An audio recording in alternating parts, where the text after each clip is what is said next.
Hi, I'm Christina Trauthwein. I'm the editor-in-chief of Hotel Business, and I am here right now with Jason Fudin, and he's the CEO and co-founder of WhyHotel. Welcome. Thanks for having me. Okay, so alternative lodging spaces, it's a hot topic. Why do you think this is something that's trending?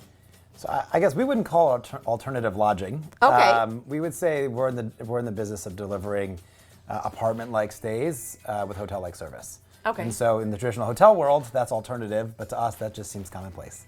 And I think that in the traditional hotel world, the reason that's trending is the pace at which it's growing.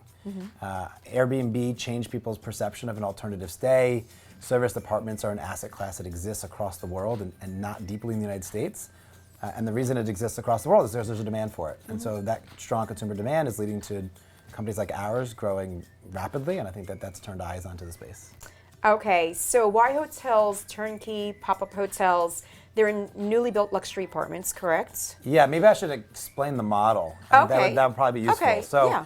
when someone builds a high-rise apartment building, so my background, I used to build high-rise apartment buildings, a couple $1 billion of buildings. And when you build an apartment building, you deliver it all at once and empty. Right? You can't be under construction when residents move in.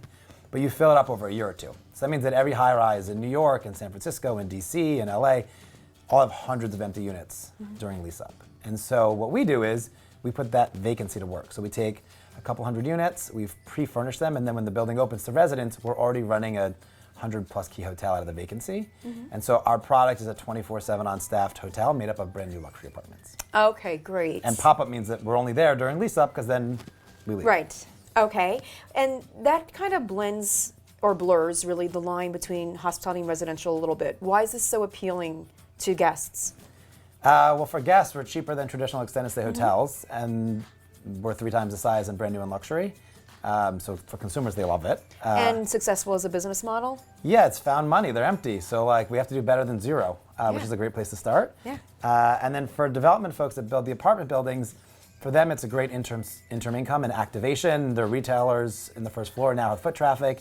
And for residents of the building, they get free amenities. They get free room nights, free cleaning services. So we've taken this thing that's empty and we've put it to work for everybody.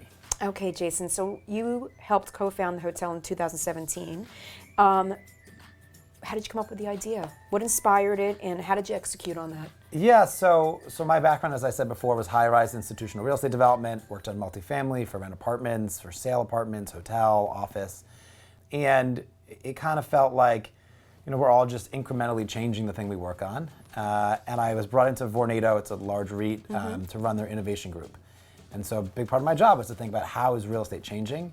And one of the most exciting themes was the change of space utilization, the idea that you can use spaces for different flexible things and you can commingle users, and that produces better consumer products and more profit.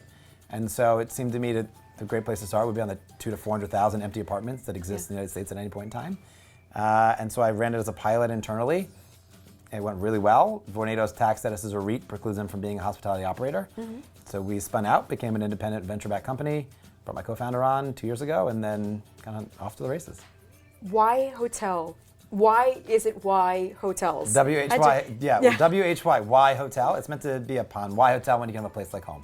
Perfect. As in it's kind of a little bit of a push toward the traditional hoteling. Yeah. But why would you stay in a 175 square foot bedroom when you could be in a luxury apartment? Okay. So where can we find these, and where do you have plans to launch more? Yeah, so today we're in the DC, Baltimore region and Seattle. So you could stay with us in Arlington, DC proper, downtown Baltimore. You could stay with us in Seattle, Washington. We'll be launching pretty much every U.S. city over the next 24 months. The ones that are announced is Houston opens in January of 2020. Someone leaked Atlanta, so you can look out for that. Okay. And a bunch more coming. Okay. And let's talk about the new business arm, hospitality living. Yeah, so the pop-up model is great because on a temporary basis that adds flexibility to an asset. Our view is that real estate is going to move to permanently flexible assets. And our first play in that space is called hospitality living, and it's buildings that can flex between short stay, long stay, furnished and unfurnished through the whole life cycle. And that means that you can drive higher income and through different seasons, right? You can flex into short stay during spring and summer months in the Northeast, or vice versa in the Southeast. And you produce more income and you have lower volatility. So as markets change, as consumer preferences change, you're not stuck with a single use for 70 years. And what it means for the guests is and residents is that they get a more full experience because those offsetting uses produce more amenities. Okay, thank you so much for your time. Thanks for having me. Right.